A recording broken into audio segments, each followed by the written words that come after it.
Shalom, shalom, Mishpachah. This is Yerid Yao checking in. I wanted to do another story about my school experience.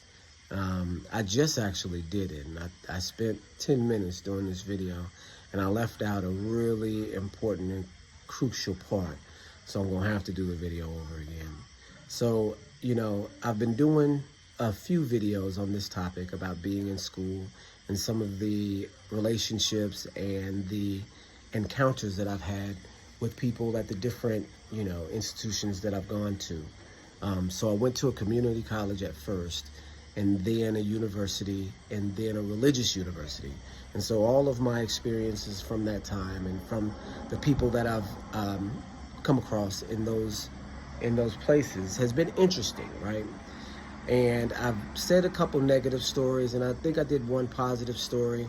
I want to do another positive story because I want you guys to understand that the experience was overall positive and an experience that I recommend getting your education in biblical studies from an Adventist university if possible.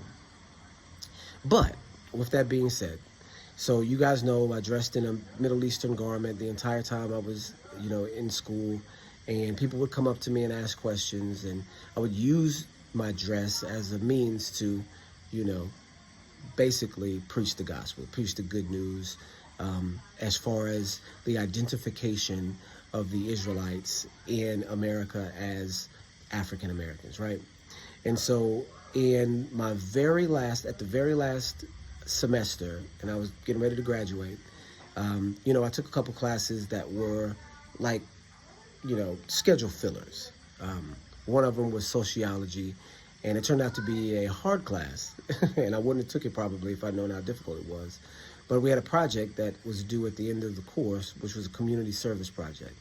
And what me and a group of other students decided to do was do a gardening project. And so we just, got some tools and some gardening tools and went out into the community garden and weeded and planted and, just to have some community service and to do like a little project on it and a report on it. And so we're out there weeding and gardening, and we're in the greenhouse actually.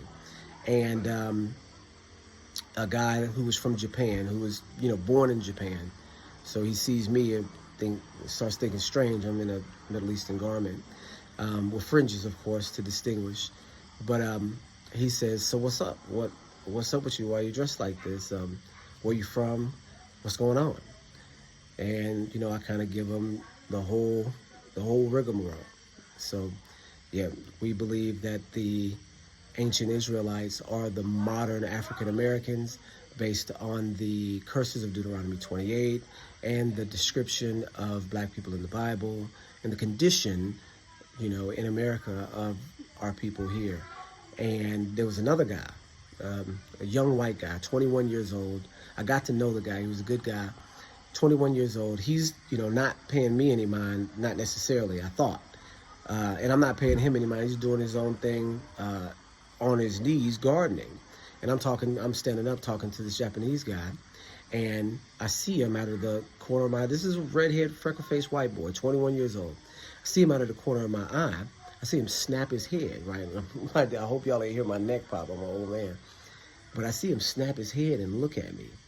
And he said, "That makes sense, because you guys did a bad thing." And then he turned back and started back gardening.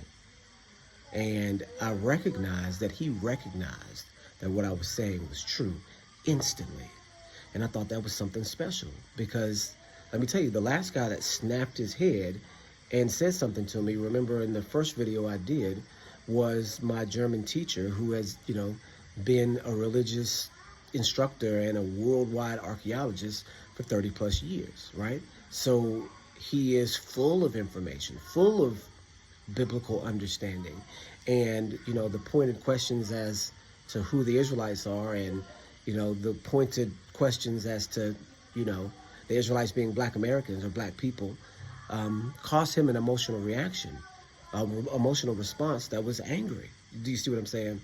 And this 21-year-old, who was a casual worshiper, was an Adventist, and usually Adventists are pretty staunch, but he was more casual. You know, he's a Sabbath keeper, but besides that, he kind of did his own thing. Do you see what I'm saying? Wasn't too into the Bible so that he would have a doctrine or something to say, no, well, wait a second, or some other, ideology to combat, what was being said. He just very plainly, but that doesn't mean that he wasn't familiar with the scripture either, because he was familiar enough with the scripture to understand the condition and what I was saying was true. And so I'm explaining to this Japanese guy, and he snaps his head and says, that makes sense, because you guys did a bad thing. And then turns his head back and says, and starts gardening again. So he's recognizing, and here's the thing, and this is what I left out of the last video that makes all of the difference. He said, you guys did a bad thing, right? What's he talking about? He's talking about killing the Messiah. And so do you see the significance? Do you see the gravity of what he said? I mean, just by, if you break down what he said in that instant, because I said what I said to the Japanese guy, and he snapped immediately and said, that makes sense, because you guys did a bad thing. What he's thinking about in his head is the 400 years of oppression of the black man in America. He's thinking instantly, that's why that happened. Do you understand? That's why. And so the 21-year-old, almost fresh out of high school, no real Bible education besides what he was raised in, with that Bible education, being able to be cognizant enough to take that information and also take the information from the history of black people in America, and when the concept was given, equated the two and instantly came to the right conclusion as, this is why you guys are in such a bad predicament. You killed the Messiah. I mean, he's able to come to that, and the 30-year religious veteran, world archaeologist, instructor of, the blind, is blind. Do you see what I'm saying? This just shows you, when Yahusha talked about the wine skins, right? The old wine skins and the new wine, he wasn't playing. You need new wine skins to take that new wine, because those old wine skins are used to that old wine, and that old wine is watered down. You see what I'm saying? That old wine is not as powerful as that new wine. I mean, even though it's not new wine, it's brand new to the old skins. Do you see what I'm saying? The information in itself may be too powerful to those people who are already steeped in false doctrine.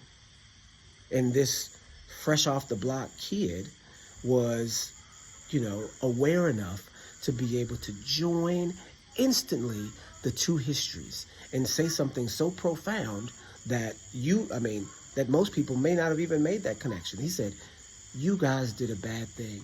He is instantly connecting the sin of our people in killing the Messiah to the last 400 years of tribulation, oppression, and racism and bigotry and all of this other stuff. He connected it instantly. Said, that makes sense, because you guys did a bad thing, and then went back to gardening as if it was a settled matter, without any need for argumentation, without any need to point out any scriptures to say, look here, look there, without any need for description or anything.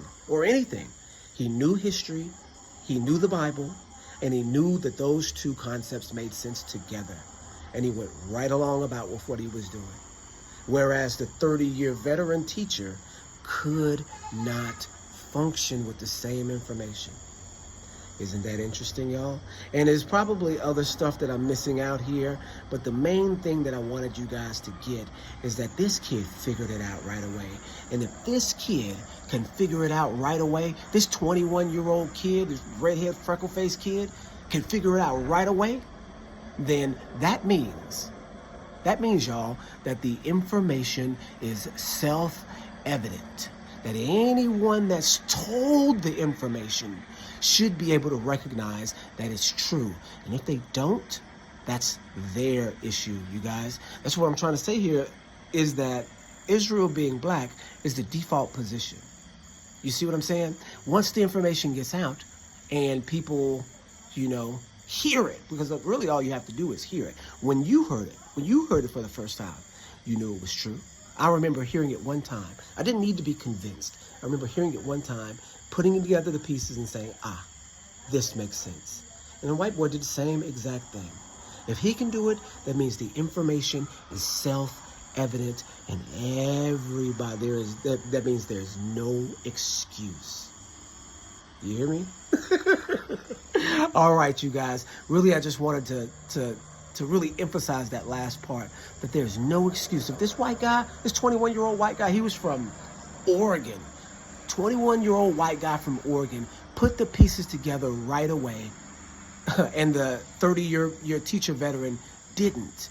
But because the 21-year-old did, that means so did the 30-year veteran, and was just angered by the information because of the doctrine that he already had, that he was polluted with.